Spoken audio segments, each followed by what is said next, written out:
요한복음 17장 1절부터 8절의 말씀입니다. 요한복음 17장 1절에서 8절의 말씀입니다. 오늘 말씀 교독하실 때 제가 먼저 읽고 교독하시고 마지막 8절 말씀 함께 읽겠습니다. 예수께서 이 말씀을 하시고 눈을 들어 하늘을 우러러 이르시되 아버지여 때가 이르렀사오니 아들을 영화롭게 하사 아들로 아버지를 영화롭게 하게 하옵소서. 아버지께서 아들에게 주신 모든 사람에게 영생을 주게 하시려고 만민을 다스리는 권세를 아들에게 주셨음이로소이다. 영생은 곧 유일하신 참 하나님과 그가 보내신 자 예수 그리스도를 아는 것이니이다. 아버지께서 내게 하라고 주신 일을 내가 이루어 아버지를 이 세상에서 영화롭게 하였사오니 아버지여 창세전에 내가 아버지와 함께 가졌던 영화로서 지금도 아버지와 함께 나를 영화롭게 하옵소서. 세상 중에서 내게 주신 사람들에게 내가 아버지의 이름을 나타내었나이다. 그들은 아버지의 것이었는데 내게 주셨으며 그들은 아버지의 말씀을 지키었나이다.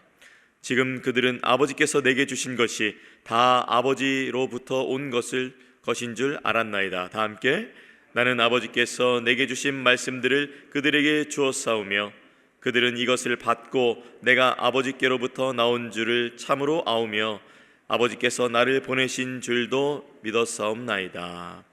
아멘. 이 17장 말씀을 이제 지나고 있는데요, 예수님께서 십자가의 고난을 향하고 계십니다.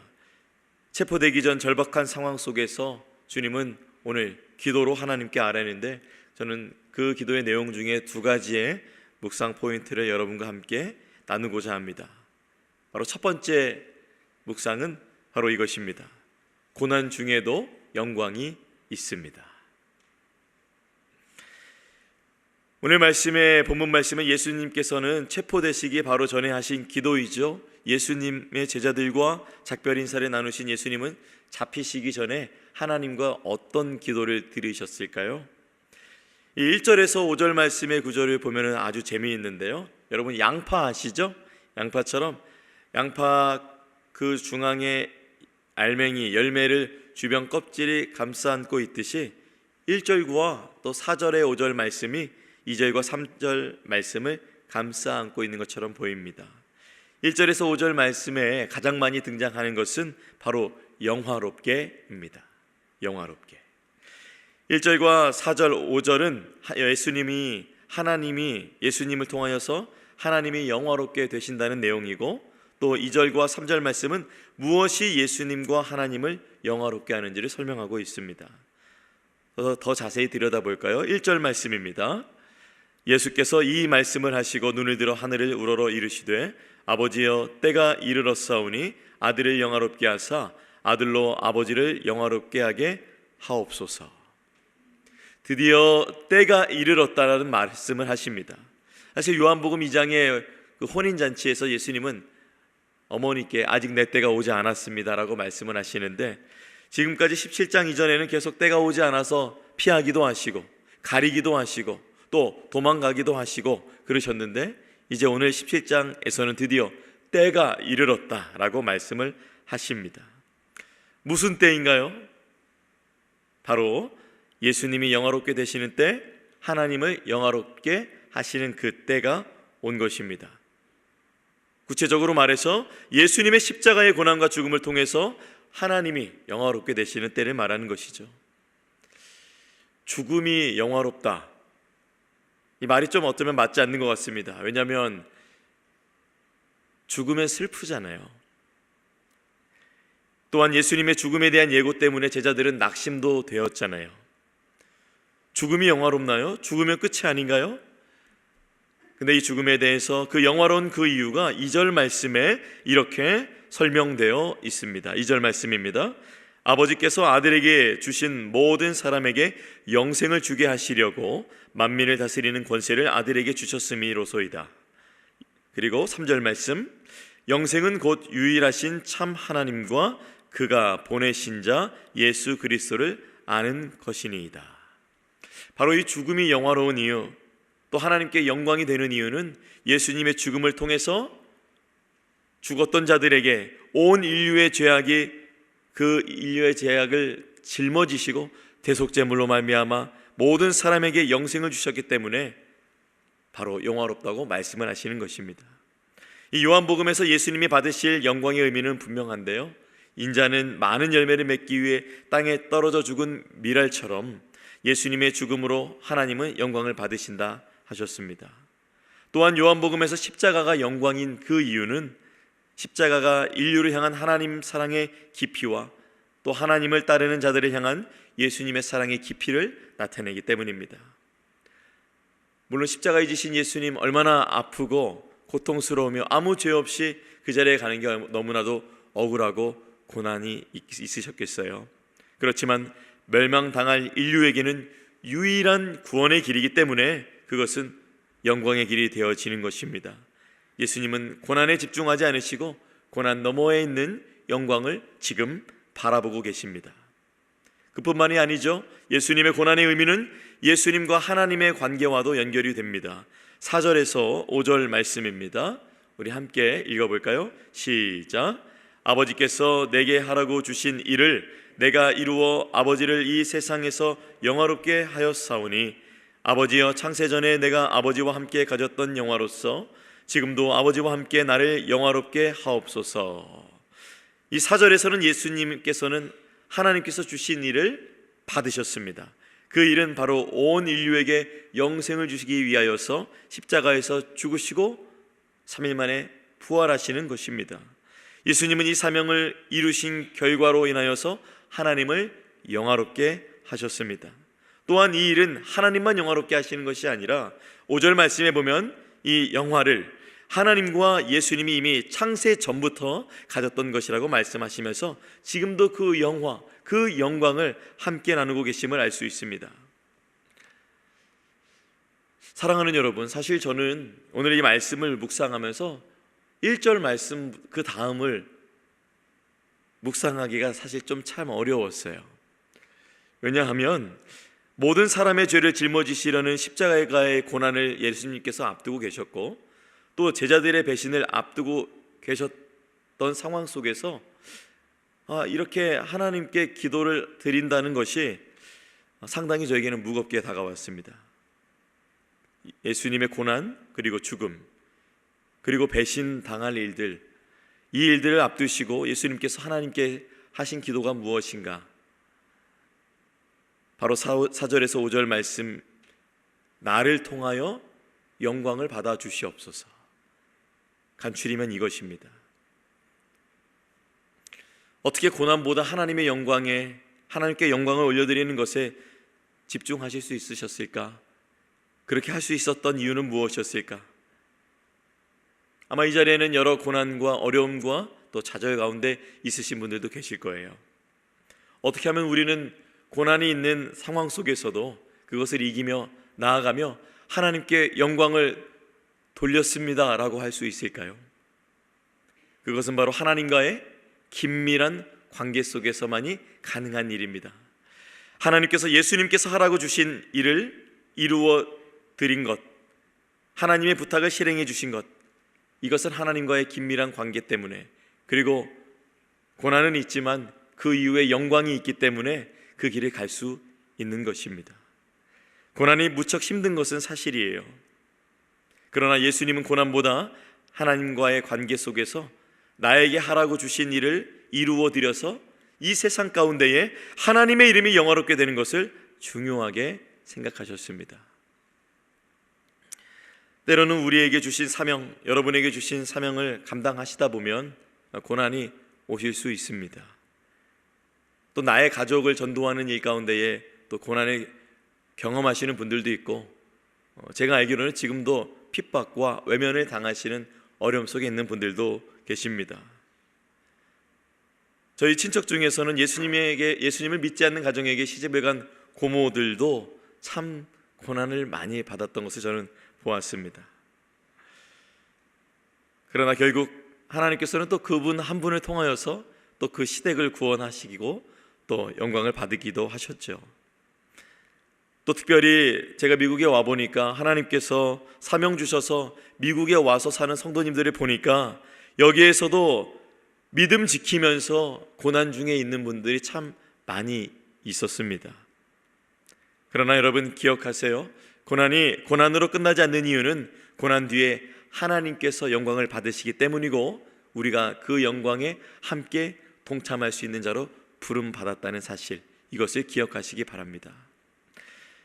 하나님과 함께 영광을 누리기 때문에 우리는 고난 뒤에 있는 그 영광을 바라보며 오늘도 다시 한번 믿음을 일으켜서 하나님의 도우심에 간구하며 나아갈 수 있는 것입니다. 하나님과 함께 그 영광을 누리는 그날이 기대하며 여러분에게 주신 그 사명 잘 감당하시길 축복합니다. 하나님과 함께 누릴 영광이 있기에 여러분은 고난을 이기며 나아갈 수 있습니다. 이처럼 예수님은 하나님과의 긴밀한 관계를 가지며 고난보다는 영광을 바라보며 나아가셨는데요. 그리고 이제 고난을 통해서 하나님께 영광을 돌리셨던 예수님의 기도가 이제 하나님께 향했다면 이제 옆에 있는 자들 방향을 바꿔서 기도가 나아가고 있습니다. 저는 두 번째 아침 묵상을 통해서 이것을 묵상하게 되었는데요. 바로 이것입니다. 우리는 하나님의 사람입니다. 한번 따라해 보실까요? 우리는 하나님의 사람입니다. 제 말이 아닙니다. 바로 예수님께서 하신 말씀입니다. 저는 사실 6절에서 8절 기도가 너무 이상했습니다. 왜냐하면 100% 하나님이시자 100% 인간이신 예수님이 사람의 속성을 가지셨잖아요. 그렇기 때문에 십자가라는 고난, 그리고 제자들의 배신이라는 이 어려운 양 날개 안에서 엄청 힘드셨을 거예요. 그런데 저는 고난 앞에서 예수님의 기도를 보고 놀랄 수밖에 없었습니다. 여러분의 고난은 무엇이에요? 고난이 찾아오시면 어떠세요? 아프죠? 슬프죠? 또한 타국에서 잠깐 왔다 가서 관광으로 다녀가는 것은 좋지만 타국에서 다른 또한 나라 사람들과 살아간다는 것은 결코 쉬운 문제가 아닙니다. 계속해서 생존의 문제를 안고 타국에서 살아가는 것은 쉽지 않습니다. 저도 미국에서의 삶을 통해서 또 미국에서 사는 성도님들의 삶을 통해서 그리고 같은 미자로 시작하지만 미얀마에 있는 선교사님인 저희 부모님을 생각해 볼 때에 타국에서 살아가는 것은 쉽지 않습니다. 생존의 문제를 안고 있기 때문이죠. 그러한 상황 가운데 이 생존에 나가는 것도 쉽지 않은데 그 가운데 우리에게 고난이 찾아옵니다. 고난이 찾아오면 어때요? 나만 보입니다. 나만 아픈 것 같습니다. 나만 힘든 것 같습니다. 다른 사람 챙길 여유는 없습니다. 이게 고난이 올 때 우리가 느끼는 느낌과 또한 감정이죠. 자신에게만 집중할 수밖에 없고 나만 너무 힘든 것만 묵상이 된다, 그 말입니다. 사실 예수님은 고난을 앞두고 계셨기 때문에 자신의 고난만 돌아봐도 모자라신 시간이에요. 그런데 하나님께서 자신들에게 주신 사람들을 중요하게 생각하시면서 그분의 제자들을 위해서 기도하는 장면은 참으로 위로가 되었습니다. 그분의 기도 제목에 아직은 미숙한 제자들을 향한 기도가 들어있었습니다. 말씀을 통해 좀 더 들어가 볼게요. 6절 말씀에 하나님께서 세상 안에 있던 자들을 세상 밖으로 꺼내셔서 예수님께 주신 사람들에게 예수님은 하나님의 이름을 나타내셨습니다.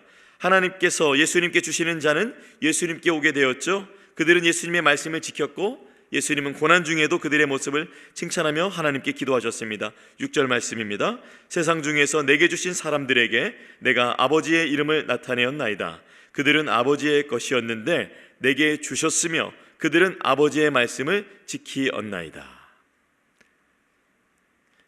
그리고 7절 말씀을 보니 이제 제자들은 예수님께 있는 것을 모두 하나님께로부터 왔다는 것을 알게 되었습니다. 무엇보다 예수님은 하나님 아버지께 받은 그 말씀을 제자들에게 주셨고 그리고 그들은 그 말씀을 받고 지켰습니다. 그들이 보인 반응은 요한복음에서 강조하는 두 가지 반응과 비슷한데요. 바로 암과 믿음입니다. 아는 것과 믿는 것. 그들은 예수님이 하나님께로부터 왔음을 알았고 하나님께서 예수님을 보내셨음을 믿었습니다. 반면에 서기관과 바리새인들은 어떻죠? 당시 그들의 화두는 과연 인간 예수가 하나님께로부터 왔는가입니다. 그래서 이 서기관과 바리새인들은 예수는 메시아가 아니다라는 전제로 예수님을 바라봤죠. 왜 그랬을까요? 그들은 말씀보다 더 믿고 있었던 율법, 전통, 그렇게 자신들이 믿었던 신념, 그런 것을 굳게 믿었기 때문에 예수님을 바라볼 수 없었습니다. 나사렛에는 선한 것이 나올 수가 없어. 로마를 정복한 사람들은 로마를 정복한 사람처럼 보이지 않아. 이러한 인식들로 예수님을 메시아로 보지 못하게 했죠. 오죽하면 예수님은 그분이 하신 선한 일을 보고라도 믿으라고 말씀하셨겠어요. 예수님은 서기관과 바리새인들은 꾸짖으셨지만 예수님의 제자들은 칭찬하셨습니다. 그 이유는 아버지의 말씀을 지켰기 때문이었습니다. 좀 아이러니하죠. 사실 다시 요한복음 1장부터 16장까지 쭉 읽어보시면 예수님의 제자들은 오늘 본문 전까지만 해도 엉망이었습니다. 제자들 중에서는 예수님의 팔자도 있었고 예수님의 부인할 자도 있었고 성령님이 오신다는 말씀도 이해하지 못하는 자도 있었고 한마디로 좀 엉성했고 엉망이었습니다. 그러나 예수님은 그들의 불완전에 초점을 맞추지 않으시고 예수님은 십자가의 고난과 죽음이라는 엄청난 고난 앞에서도 하나님께 제자들의 칭찬하는 기도를 올려드렸습니다. 왜요? 그분의 사람들, 그분의 제자들을 사랑하시기 때문입니다.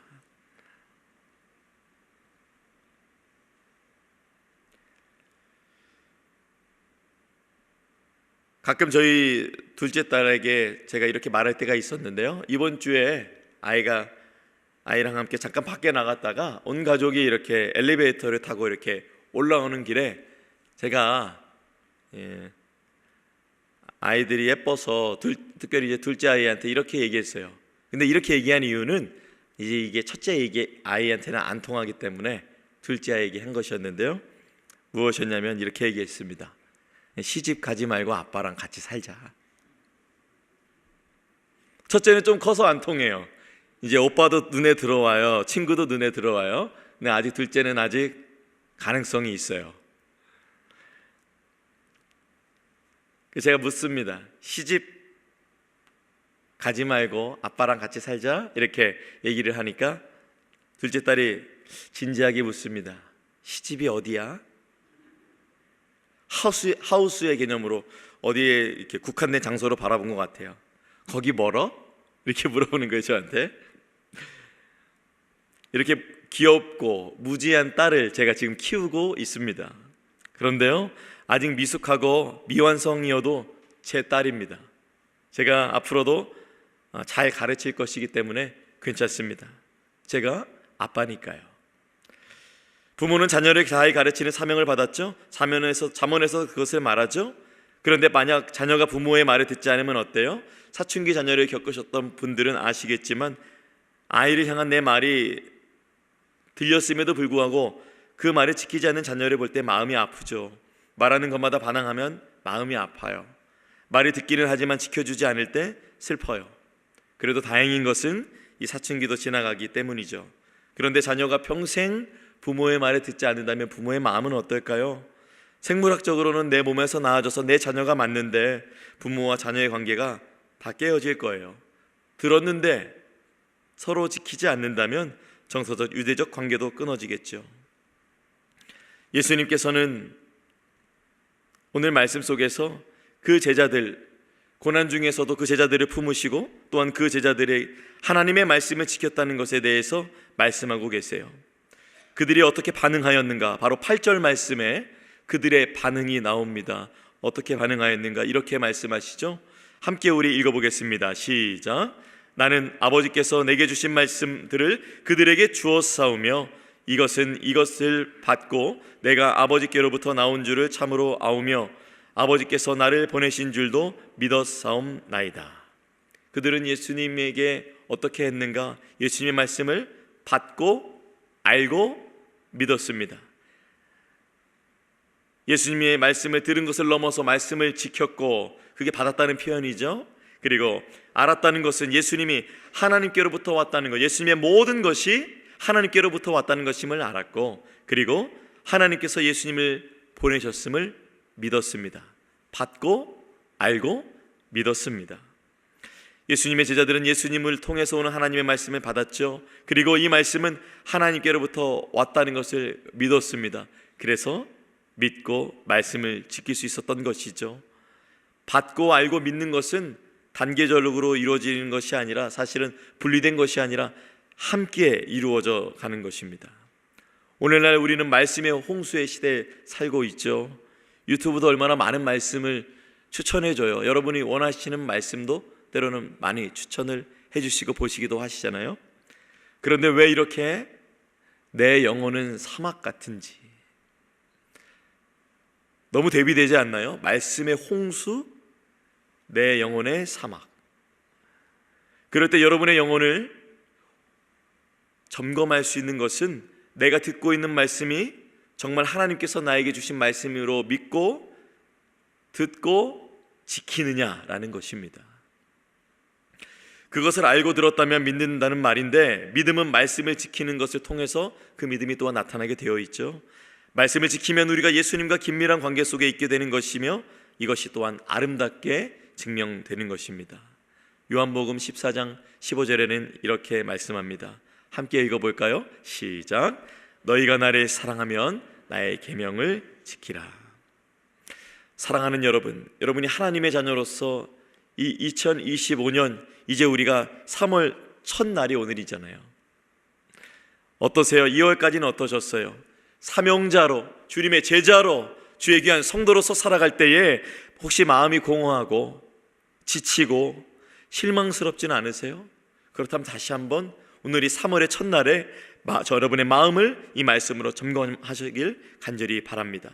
하나님은 지금도 여러분을 풍성한 사랑의 관계 가운데 부르고 계세요. 말씀을 듣고 지키는 것. 듣고 지킬 때야 비로소 우리의 삶이 하나님께 영광을 돌려드리는 삶이 될 것입니다. 여러분의 영혼이 하나님의 말씀을 듣고 지키지 않는다면 어떤 현상이 나타나는가? 영혼이 울부짖죠, 공허하죠, 갈급하죠, 메말라 있죠. 여러분의 영혼을 그렇게 두지 마세요. 오늘 아침에 새벽 예배 준비하기 위해서 제 사무실에 올라갔는데, 이제 딱 내려가려는 찰나에 몇 달 전에 사놨던 꽃들이 저를 부릅니다. 물 좀 주세요. 이 꽃들은 물을 오랫동안 안 줘도 살아가는 것이라고 해서 이렇게 아내로부터 선물을 받았는데, 이렇게 활짝 폈던 꽃들이 쭉 이렇게 잎사귀가 쭉 가라앉았어요. 그래서 오늘 제가 먹을 물을 좀 나눠줬습니다. 아마 다시 살아날 거예요. 여러분의 마음에 그 사막 같은 마음들, 공허한 마음들, 지친 마음들, 이 하나님과의 관계가 이게 지금 맞나? 이런 생각들이 드신다면 여러분, 다른 방법이 없습니다. 하나님을 경험하는 것, 그분의 말씀을 듣고 지킬 때 하나님을 우리는 온전히 경험하게 되어지는 것입니다. 그 축복의 자리로 여러분을 초청하고 계십니다. 하나님은 여러분에게 그걸 주시고 싶으신 것이에요. 다시 관계를 회복시켜 주시고 싶은 것이에요. 이제 예수님의 말씀을 듣고 지키는 사랑의 관계로 나아가시는 여러분이 되시기를 바랍니다. 또한 그것이 예수님과의 동행이며 여러분의 복된 삶임을 기억하시고, 오늘 두 가지 나눴던 것, 고난 중에서도 우리 함께 다시 영광을 바라봅시다. 그리고 우리는 하나님의 사람입니다. 그래서 말씀을 지킵니다. 하나님의 사람인 여러분, 주의 말씀을 지키심으로써 하나님과의 풍성한 관계 속으로 나아가는 여러분이 되시기를 예수님의 이름으로 축원합니다. 우리 함께 찬송가 442장, 찬송가 442장, 통일 찬송가는 499장입니다. 통일 찬송가는 499장, 저 장미꽃 위에 있을 우리 함께 찬양하겠습니다.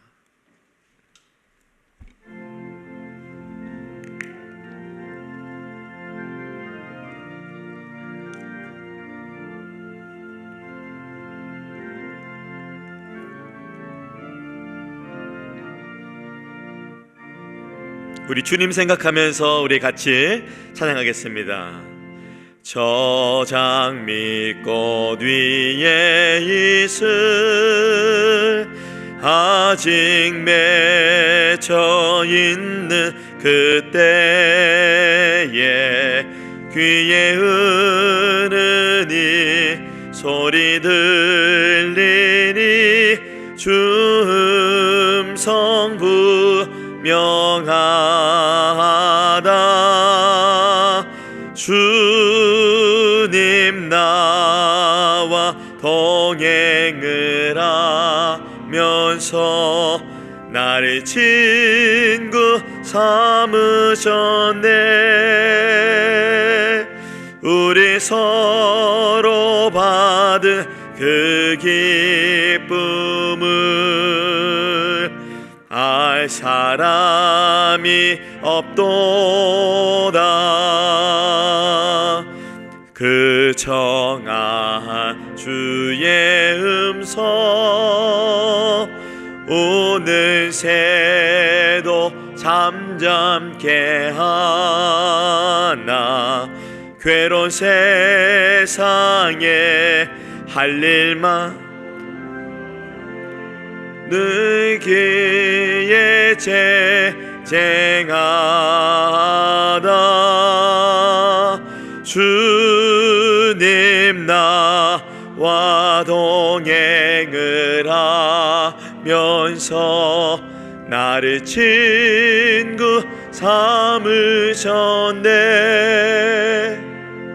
우리 서로 받은 그 기쁨을 알 사람이 없도다. 밤 깊도록 동산 안에 주와 함께 있으려 하나. 괴로운 세상에 할 일 많아서 날 가라며 하신다.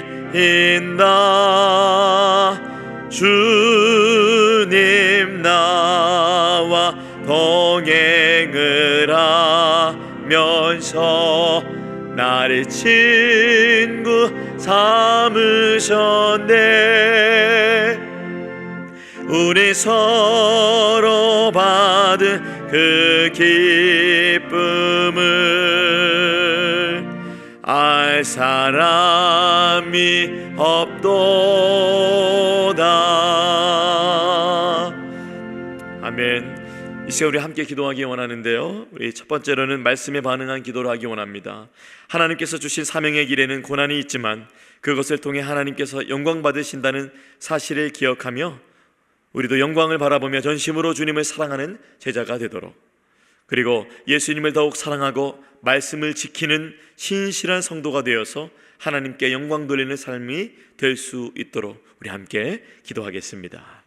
하나님 아버지, 오늘 주신 말씀 속에서 예수님이 고난의 그 앞에 계셨지만 그럼에도 불구하고 아버지 하나님께 나아가실 때에 창세 전에 주셨던 영광을 바라보며, 그리고 지금 현재도 하나님의 영광 가운데 있으시며 앞으로도 함께 누리실 그 영광을 바라보며 이 고난 가운데 주님 앞에 영광을 돌리셨음을 보았습니다. 예수님께서 하나님께 그렇게 하셨던 것처럼 우리도 그러하기를 소원합니다. 고난이 때로는 내 눈앞에 너무 크게 보여요 주님. 고난이 너무나도 깊이 묵상될 때가 있어요 주님. 고난 때문에 앞을 나아갈 수도 없고 일어날 수도 없는 그런 상황 가운데 우겨쌈을 당하는 때가 있는 것 같아요 주님. 그러나 우리를 주님 그냥 두지 마시옵시고 주의 은혜와 사랑으로 덧입혀 주시고 성령으로 충만케 하여 주셔서 주님 이 믿음의 길, 복된 진리의 길, 이 십자가의 길을 주 안에서 온전히 걸어갈 수 있도록 주님께서 도우시고 함께하여 주옵소서. 그리고 예수님을 더욱 사랑하고 말씀을 듣고 지키는 주의 신실한 성도가 되기를 소원합니다. 그리하여 하나님께 영광을 올려드리는 우리가 될 수 있도록 주님께서 함께하여 주시오며 인도하여 주옵소서. 이 시간은 교회를 위해서 기도하겠습니다. 최근 감기나 바이러스로 아팠던 성도님들이 참 많은데요, 하루빨리 건강을 회복하시고 후유증이 없이 일상으로 복귀하시도록 기도해 주시고요, 또한 담임 목사님께서 샬롯 11 한인교회에서 48주년 기념 부흥회를 2월 28일부터 3월 2일까지 인도하시는데 영육간에 강건하게 하시고 귀한 생명의 말씀이 전할 수 있도록 기도해 주시고요, 마지막으로 환우분들의 건강을 지켜주시고 환난 중에 성도님들을 눈동자와 같이 보호해 주시도록 우리 함께 간구하며 나가겠습니다. 기도합니다. 하나님, 교회를 위해서 기도합니다. 아버지 하나님, 최근 감기나 바이러스로 인해서 아팠던 성도님들이 참 많습니다. 어서 주 안에서 속히 건강을 회복하며 후유증이 없이 일상으로 복귀하고 주님 교회에 나와서 주님 섬기는 그 기쁨 가운데 다시 한번 나아올 수 있도록 주님께서 도우시고 함께하여 주시옵소서. 또한 담임 목사님께서 샬롯11 한인교회에서 부흥회를 인도하십니다.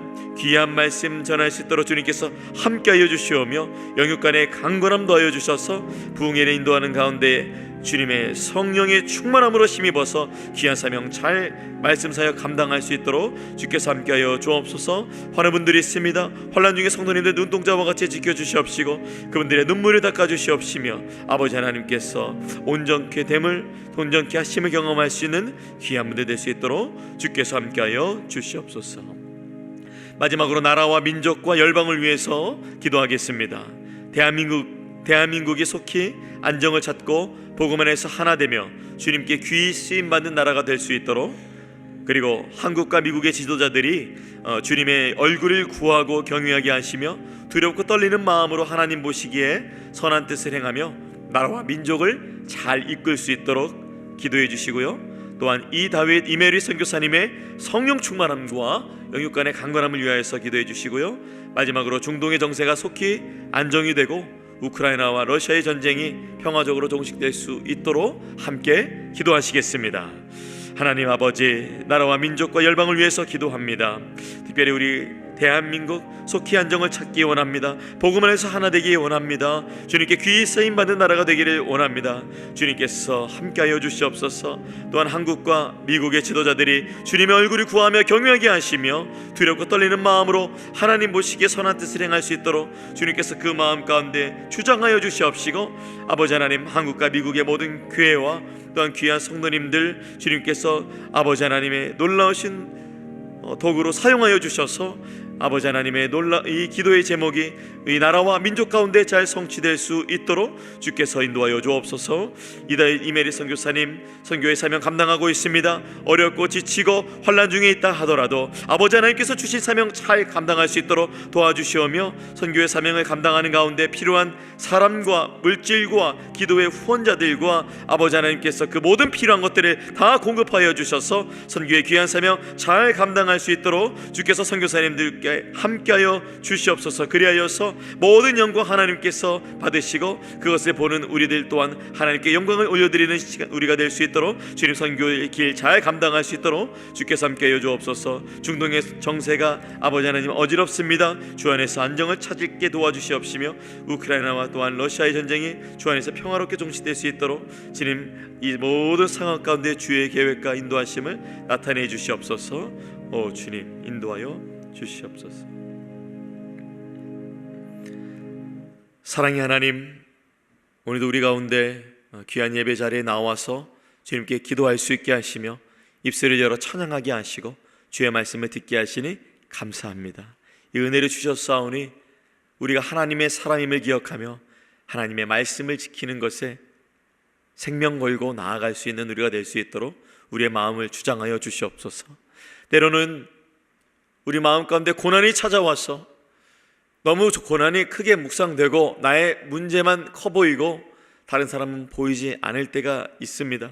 그러나 예수님은 고난 가운데서도 하나님의 영광을 바라봐야 된다는 것을 오늘 말씀을 통해서 우리에게 들려주셨고, 그리고 우리는 하나님의 사람인 것, 그리고 하나님의 사람들은 하나님의 말씀을 지키며 나아간다는 것을 다시 한번 말씀을 통해 깨닫게 해 주셨습니다. 말씀을 듣고 지키는 온전한 성도 될 수 있도록 주여 함께하여 주시옵소서. 주님이 그렇게 우리에게 말씀하실 수 있는 그 이유가 되시는 것은 주님이 우리의 구원자 그리고 주가 되어주시기 때문입니다. 주 예수 그리스도의 이름을 붙들고 나아가는 귀한 권속들 주 안에서 강건케 하시옵시고, 또한 특별히 감당하고 있는 개인의 사명, 직장의 사명, 가정의 사명, 목장의 사명, 그리고 교회의 사명 잘 감당할 수 있도록 주님 도와주시옵소서. 지난 50년 동안 우리 교회를 인도하신 것처럼 앞으로의 50년은 이제 우리를 통하여 이루어 주실 그 귀한 일들을 통하여서 주님 영광 받으시고, 주님 이 교회 주님께서 우리에게 주신 사명 잘 감당할 수 있도록 오늘 하루도 3월 한 달간도 주 안에서 붙들어 주시옵소서. 모든 것을 주님께 의탁드리며 귀하신 예수님의 이름으로 기도합니다. 아멘. 하늘에 계신 우리 아버지여, 이름이 거룩히 여김을 받으시오며 나라가 임하시오며 뜻이 하늘에서 이루어진 것 같이 땅에서도 이루어지이다. 오늘 우리에게 일용할 양식을 주시옵고 우리가 우리에게 죄 지은 자를 사하여 준 것 같이 우리 죄를 사하여 주시옵고 우리를 시험에 들게 하지 마시옵고 다만 악에서 구하시옵소서. 나라와 권세와 영광이 아버지께 영원히 있사옵나이다. 아멘. 오늘 조식 준비는 김종문, 최영원 집사님 가정에서 준비해 주셨습니다. 또 여러분 기도 뜨겁게 하시고 또한 기도 후에는 또 귀한 교제 시간 가지시길 바랍니다.